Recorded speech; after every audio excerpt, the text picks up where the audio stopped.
Hello friends කොහොමද යාළුවනේ? එක දවසක් හයි ස්කූල් යන කොල්ලෙක්ට ලිංගික සතුට දෙන ලස්සන රොබෝ කෙනෙක් අහම්බෙන් මුණ ගැහෙනවා. ඔහුට මේ රොබෝ නිසා තෝරගන්න තීරණ දෙකක් ලැබෙනවා. එකෙන් එකක් මේ රොබෝ එක සෙක්ස් කරන්න. නැත්නම් මිලියන 50ක විශාල ණයක් ගෙවන්න. ඉතින් මේ කොල්ලා මේ දෙකෙන් මොකක් තෝරගනීද? අද මම කතා කරන්නේ 2020 වර්ෂයේ රිලීස් වුණු සුපරිම මූවි එකක් වන My Soul Bodyguard චිත්‍රපටය ගැන. මූවි එක පටන් ගන්නකොට ඉන් කියන මේ කොල්ලට අමුතු සද්දයක් ගේ ඇතුලෙන් ඇහිලා ඒක බලන්න යනවා. ඔහු දොරක් අරගෙන කාමරේ ඇතුළට එනකොට මාස්ක් එකක් දාගෙන ඉන්න මිනිස්සෙක් කෙල්ලෙක් එක්ක සතුටු වෙනව දකිනවා. මේ භයානක මූණක් තියෙන මිනිස්සයා ළමයාව දැකලා ඔහු දිහා භයානක විදියට බලනවා. මීළඟට තරුණයින් වාතයක් පිට කරලා හීනෙන් නැගිටිනවා පෙන්නනවා. මෙයාගේ තාත්තා නිල් චිත්‍රපටිවල රඟපාන නළුවෙක්. ඔහු කොල්ලයි කාමරේට ඇවිත් සද්ද අඩු කරන්න කියලා කියනවා. ඊට පස්සේ ඔහු ආයෙත් යාගේ චිත්‍රපටියේ වැඩවලට ගියා. ඉතින් ස්ටුඩියෝ එකේ වෙන දේවල් අල්ලපු කාමරේ ඉන්න මේ කොල්ලටත් හොඳට ඇහුණා. එකපාරටම චිත්‍රපටයේ රඟපාන අතර මේ මනුස්සයාට heart attack එකක් ඇවිත් මිය යනවා. හොස්පිටල් එකේ කට්ටිය ඇවිත් තාත්තව අරන් යන අතර එයාගේ හොඳම යාළුවා ලේසා ඇවිත් ඔහුව සනසනවා පෙන්නනවා. පහුවෙනිදා හැම නිවුස් පේපර් එකකම වගේම මේ නිල් චිත්‍රපටිවල රඟපාන නළුවට වුණ දේ ගැන කතා කළා. එක දවසක් ගින්ට ගේ ඉස්සරහට ලොකු පාර්සලයක් එනවා ජින් කියන විද්‍යාගාරයෙන්. ඔහු ඒක ඇතුළට ගත්තම එකපාරට ඇතුලෙන් හෙලවෙන සද්දයක් ඇහෙනවා. ඉන් දැන් පුදුමෙන් ඉන්නේ මේක ඇතුලේ මොකද්ද තියෙන්නේ කියලා බලන්න. ඉතින් කොල්ලා පැකේජ් එක ඕපන් කරලා හිමින් සැරේ බොක්ස් එක ඇතුළ බලනවා. ඔහුට එකපාරටම කෙල්ලගේ පපුවක් තමයි අහුවෙන්නේ. ඔහු ඒක ටිකක් අල්ලලා බලනවා. එතකොට මේ කෙනා මේ කොල්ලගේ අතින් අල්ලගත්තා. හොඳටම බය වුණුයින් පිටිපස්සට පැන්නා. එතකොටම ලස්සන කෙල්ලෙක් බොක්ස් එකෙන් එළියට ඇවිත් ජපන් භාෂාවෙන් ඇය ඇනා කියලා හඳුන්වා දුන්නා. ඒ වගේම මම ඔයා කැමති ඕන දෙයක් කරනවා කියලාත් ඇය කියනවා. දැන් හොඳටම බය වෙලා ඉන්න කොල්ලට එකපාරට වාතයකුත් යනවා. මෙයා පුදුම වුණාම සාමාන්‍යයෙන් නොදැනුවත්ම වගේ වාත පිට වෙනවා. මේ දේවල් වලට බය වුණ කොල්ලා ඉක්මනට තාත්තගේ යාළු විද්‍යාඥයෙක් වන අංකල් ජෝන් මුණ ගැහෙනවා. එතකොට අංකල් හදිස්සියෙන් වගේ අහනවා ඔයා බොක්ස් එක ඇරලා රොබෝගේ පපුව ඇල්ලුවද කියලා. ඒ ප්‍රශ්නෙට උත්තර දෙන්න ඉස්සෙල්ලා එන අවුල්ලගෙන කොල්ලගේ ඇඟ නරක විදියට අල්ලන්න ගන්නවා. අංකල් ඉක්මනට කෝඩ් එකක් දීලා තාවකාලිකව රොබෝව ඕෆ් කරන්න කියලා උපදෙස් දුන්නා. ඊට පස්සේ අංකල් මේ සතුට දෙන ප්‍රොටෝටයිප් රොබෝ ගැන පොඩි විස්තරයක් කරන්න ගන්නවා. එයා මේ රොබෝව ඉන්ගේ තාත්තත් එක්ක එකතු වෙලා තමයි හදලා තියෙන්නේ. ඔහු මේ කියන විදියට මේ රොබෝ හදන්න බීදම් කරපු අයට පෙන්වන්න ඉස්සෙල්ලා චෙක් කරන්න තමයි තාත්තා ඉන්න ගෙදරට එවලා තියෙන්නේ. ඒත් දැන් තාත්තා මැරිලා වුණත් කොල්ලා පපුව අල්ලපු නිසා රොබෝ පර්මනන්ට්ලි කනෙක්ට් වෙලා ඉන්නේ කොල්ලට. හරියටම ෆෝන් එකක අයිතිකාරයාගේ ඇඟිලි සලකුණු වලට වගේ තමයි මේ රොබෝවත් වැඩ කරන්නේ. මේ කතාව අහලා පුදුම වෙන කොල්ලා දැන් මම මොකද කරන්න කියලා අහනවා. ඒකට අංකල් කියන්නේ මේ ප්‍රොජෙක්ට් එකට වියදම් කරපු අයට වැඩේ සාර්ථකයි කියලා අපි පෙන්වන්න ඕනේ. ඒකට ඔයා මේ රොබෝ එක සෙක්ස් කරන්න. ඒක හවුයින් නම් වැඩේට කොහොමවත් කැමති වෙන්නේ නැහැ. එතකොට අංකල් කියනවා එහෙනම් අපිට වැඩේට සල්ලි දුන්න අයගේ මිලියන 50ක ණය ගෙවන්න වෙනවා කියලා. ඔයාට හැමදේම බේරෙන්න ඇනා එක එකපාරක් හරි සෙක්ස් කරන්න විතරයි තියෙන්නේ. එතකොට මේ ප්‍රශ්න සේරම විසඳෙනවා. කොල්ල මේ දේවල් පාසලේ টয়ලට් එකේ ඉඳන් කල්පනා කරනකොට කෙල්ලෙක් එතනට ඇවිත් මම ඔයාට කැමතියි කියලා කියනවා. ඒත් අවාසනාවට කොල්ලට ඒකට වාතය යනවා. ඒකට ක්ලාස් එකේ කොල්ලෝ උඹ නම් තාත්තා ළඟින් තියන්නවත් බෑ කියලා කොල්ලට hina වුණා. පසුදා අංකල් රොබෝගේ මැනුවල් එක දීලා ලැන්ග්වේජ් එක තායි විදියට වෙනස් කරන්න කියලා කියනවා. අංකල් ඉක්මනට ගෙදරින් එළියට ඇවිත් ඇනා මොකද කරන්න කියලා ටැබ්ලට් එකෙන් චෙක් කරා. කොල්ල දැන් කුතුහලෙන් අර මැනුවල් එක කියවනවා. ටික වෙලාවකට පස්සේ ඉන් ඇනාගේ පිටිපස්ස අල්ලනවා සෙටින්ග්ස් ඔන් කරගන්න. කොමාරි කොල්ලට භාෂාව වෙනස් කරගන්න පුළුවන් වුණා. දැන් දෙන්නට කතා කරන්න පුළුවන් නිසා කොල්ල කොච්චර බැටරි ප්‍රමාණයක් තියෙනවද කියලා අහනවා. ඇනා එකට කකුල පෙන්නලා 94ක ප්‍රමාණයක් තියෙනවා කියලා කියනවා. ඉතින් මේ කොල්ලා රොබෝට් එක જાතියේ එක්සර්සයිස් කරන්න කමාන්ඩ් දෙනවා. අය බෝලයක් උඩ වගේම රෝලර් එකකින් එක જાතියේ එක්සර්සයිස් කළා. ඒත් එකපාරටම බැටරි ලෙවල් එක 100ට ඇවිත් අයව ඕෆ් වෙලා ගියා. ඉන්ට තේරුණා ඇනා හොඳටම රත් වෙලා කියලා.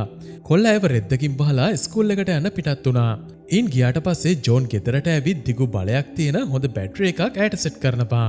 ඊට පස්සේ රොබෝව ස්කූල් එකට යන්න ප්‍රෝග්‍රෑම් කළා. ඇනා විදුලි වේගයෙන් කැම්පස් එකට දිව්වා. පාරේ හිටපු හැමෝම ඇනාගේ මේ ලස්සනට වශී වුණා. ක්ලාස් එකේදී ඉන්ගේ යාළුවෝ වන පෙන්ගුයින් පොප්පා ලීසා එයාලගේ ෆිල්ම් ප්‍රොජෙක්ට් එක ගැන කතා වුණා. එතකොට මෑනා ක්ලාස් එකට එනවා. ඔහු ලැජ්ජාවෙන් මේ දුරින් වෙන නංගි කෙනෙක් කියලා යාළුවන්ට හඳුන්වලා දුන්නා. එතකොටම පොප් පැගේ ලස්සනට වශී වෙලා ඔයා මොඩල් කෙනෙක්ද කියලා අහනවා. ඒත් ලීසා තරහින් කියනවා මම ඔයාගේ පොඩි කාලේ ඉඳන් යාළුවෙක්. ඒත් කවදාවත් ඔයා මට ඇනාව මුණ ගස්සලා නෑනේ කියලා. ක්ලාස් එකෙන් පස්සේ කෑදර කමින් ඇනාගේ පපුව දිහා බලන් ඉන්න පොප්ට ලීසා බයිනව පෙන්නනවා. එතකොටම තායි සංස්කෘතිය ආරක්ෂා කරන සංගමේ නායිකාව රැටෙනා එතනට එනවා. ඇනා මේ වගේ ඇඟ පේන්න ඇඳන් ආපු එකට ඇය හොඳටම බනින්න ගන්නවා. එහින්ද පොප් ඇගේ කණ්ණාඩිය බලෙන් අරගෙන කණ්ණාඩිය ඕනේ නම් මගෙන් ආදරෙන් ඉල්ලන්න කියලා කියනවා. ඉතින් මේ සංගමේ නායිකාව කණ්ණාඩිය කියපු විදියට ඉල්ලන්න ගත්තා. ඒත් වැඩි වෙලා යන්න ඉස්සෙල්ලා කට්ටියට තේරුණා ඇනා ඊනුයි ගිහිල්ලා කියලා. කවුරුත් තමන් කියන දේ ගණන් ගන්න නැතුව එතනින් යන එකට ඇය කෑ ගහලා හැමෝටම බැන්නා. මීළඟට කොල්ලා තමන්ට ඉක්මනට ගෙදර යන්න ඕන කියලා කියනවා. ඉතින් රොබෝ ඉන්ට කරට නගින්න කියලා කොල්ලවත් උස්සගෙන ගෙදර ගියා. ගෙදර ආපු ඉන්න ඇනාට ස්තුති කරලා ඔයා කොහොමද බැටරි එක charge කරගත්තේ කියලා අහනවා. ජෝන් ලේසියෙන් බහින්න නැති සුපිරි බැටරි එක හයි කරා කියලා ඒ බැටරි එක පෙන්වන්න ඇනා බ්ලවුස් එක ගලවනවා. ඒක දැකපු කොල්ලා ඒව නවත්තන්න හැදුවා. මේ වෙලාවේ මෙතනට එන ලීසා මේ හැමදේම දකිනවා. මම හිතපු දේ හරි. ඔයාලා ඇත්තටම නෑදෑයෝ නෙමෙයි කියලා කියනවා. එකපාරටම රොබෝ කකුල් පළල් කරලා බැටරි එක තියෙන තැන පෙන්නනවා. ඒක දැකපු මේ දෙන්න හොඳටම ෂොක් වුණා. ඊට පස්සේ තමන්ගේ හොඳම යාළුවට මේ හැමදේම විස්තර කරන්න ගන්නවා. ඒක ආපු ලීසා කියන්නේ අසහනෙන් ඉන්න පොප්ට අපි මේ රොබෝව එයත් එක්ක නිදා ගන්න දෙමු කියලා. ඒත් කොල්ලා කියන්නේ ඇනා ළඟ ආරක්ෂිත පද්ධතියක් තියෙනවා. ඒ සිස්ටම් එකෙන් අයිතිකරු නැතුව වෙන කෙනෙක් එකතු වුණොත් ඔහු එකෙන් විනාශ වෙනවා. ඒක ඇත්තද කියලා බලන්න ලීසා රොබෝ අල්ලන්න හදනකොට ඇයට කරන්ට් එක පදිනවා. එදා හවස ඇනා කොල්ලා එක නිදා ගන්න try කළා. ඇයගේ ගණනය කිරීම වලට අනුව 175ක ප්‍රමාණයක් තමයි ඔහු වැඩේට කැමති. එහින්ද ඇනා කොල්ලගේ කකුල් දෙක ළඟට එනවා ඔහු සතුටු කරන්න. කෙල ළඟට ඇවිත් ඔහු සතුටු කරනකොටම ඉන්ට අර හීන දැකපු මාස්මෑන් මතක් වෙලා හොඳටම බය වුණා. කොහොම හරි වැඩේ වෙනකොටම ඇනාව හිර වෙලා නතර වෙනවා. එහින්ද කොල්ලට හිර වුණ එකෙන් අයින් වෙන්න ගොඩක් මහන්සි වෙන්න වුණා. මීළඟ දවසේ ජෝන්ට කොල්ලට ගෑනු ගැන කැමැත්තක් ඇති කරන වැඩක් කරන්න කල්පනා වෙනවා. ඔහු සෙන් පාවෝ කියන හිටපු නිල් චිත්‍රපටි නිලියකට කතා කරනවා මේ වැඩේ කරන්න. ලොන්ඩරි රස්සාව එපා වෙලා ඉන්න සෙන් මේ අභියෝගයට උඩින්ම කැමති වුණා. මීළඟ දවසේ සෙන් ඉන්න ගෙදරට යන්න පිටත් වුණා. වටේ ඉන්න පිරිමි පිස්සුවෙන් වගේ ඇය දිහා බලාගෙන ඉන්නවා පෙන්නනවා. මේ අතර ඇනා ඇගේ සිස්ටම් එක අප්ඩේට් වුණා කියලා ඇඳෙන් එකපාරට නැගිටිනවා. දැන් ගෙදරට ආපු සෙන් ඉන්ගේ තාත්තව මතක් කර කර හොඳටම දුක් වුණා. ඊට පස්සේ ඔයාට තාමත් පොදුමුණාම වාතය පිට වෙනවද කියලා අහනවා. ඉතින් ඔහු ඒක කරලම පෙන්නනවා. එහින්දා ඔයා ගෑනු ළමයින්ට බය වෙන්න එපා කියලා ධෛර්යමත් කරන්න කොල්ලගේ අත පපුවේ තියාගන්නවා. එතකොටම එනා පිටිපස්සෙන් ඇවිත් සෙන්ට හොඳ කරාටි පාරක් දුන්නා. ටික වෙලාවකට පස්සේ හොඳටම ගුටි කාලා වේදනාවෙන් ඉන්න මෙයා ඕන වෙලාවක උදව්වක් ඕන වුණොත් මට කෝල් කරන්න කියලා එතනින් ගියා. ඇය යන ගමන් ජෝන්ට කෝල් කරලා ඉනා නිසා Tamante ඒ වැඩේ හරියට කරගන්න බැරි වුණා කියලා කියනවා. ඊට පස්සේ ලීසා මේකප් දාගෙන සෙක්සි විදියට යුනිෆෝම් එකක් ඇඳගෙන යනවා පෙන්නනවා.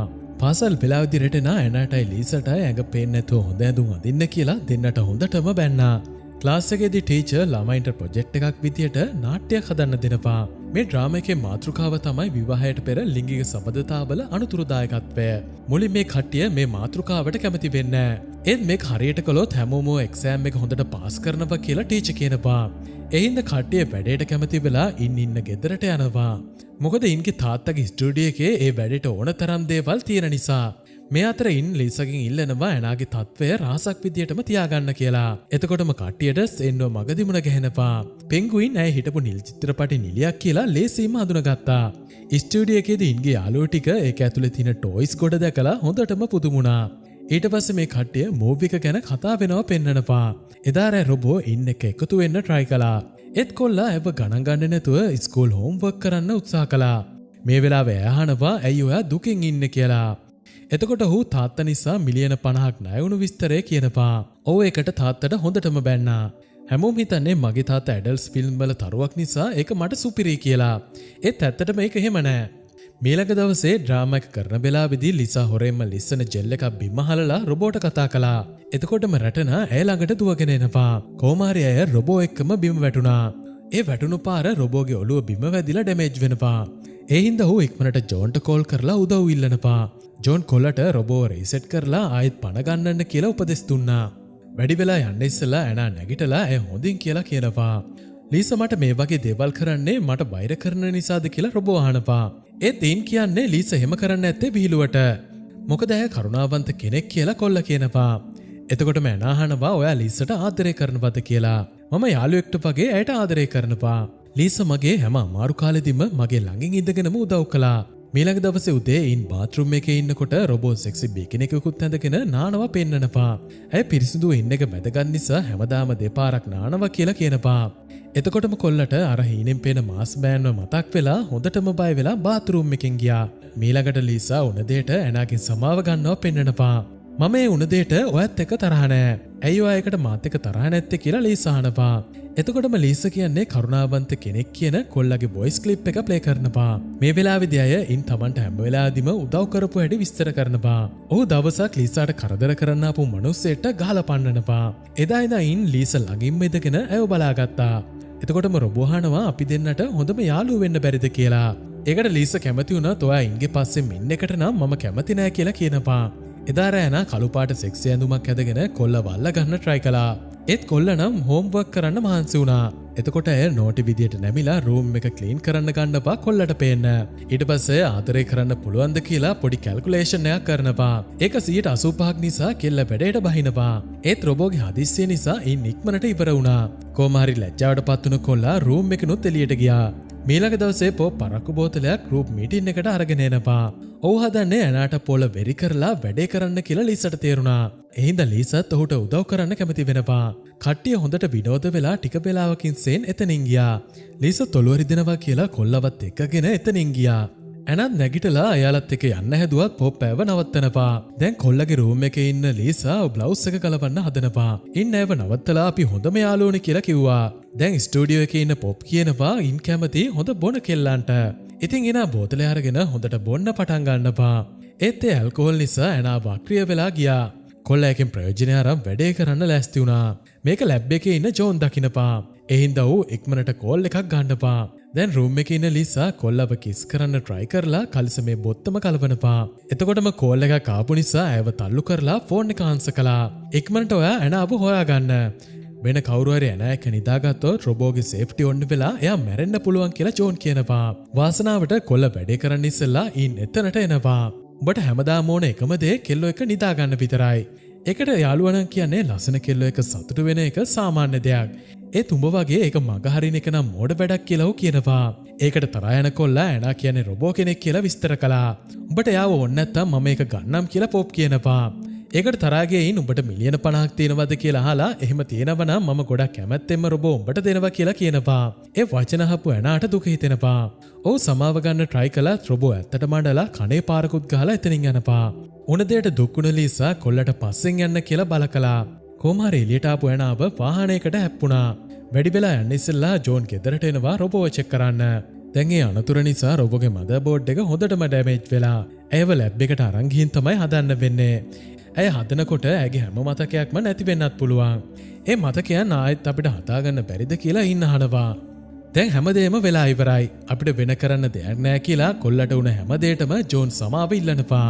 ඊට පස්සේ ලීසයි පෙන්ගුයිනුයි රොබෝව බේරගමු කියලා ඉන්ගෙන් ඉල්ලුවා. ඉතින් කට්ටියම ජෝන්ගේ ලැබ් එකට ගියා. ඒ ජෝන් හිතපු විදියටම දැන් රොබෝව රීසෙට් කරන්න වෙලා. ඒකෙන් රොබෝට ඉන් ගැන තියෙන සම්පූර්ණ මතකයම නැති වෙනවා. ඇයට මතකයන් දෙන්න ක්‍රමයක් නැද්ද කියලා කොල්ල අහනවා.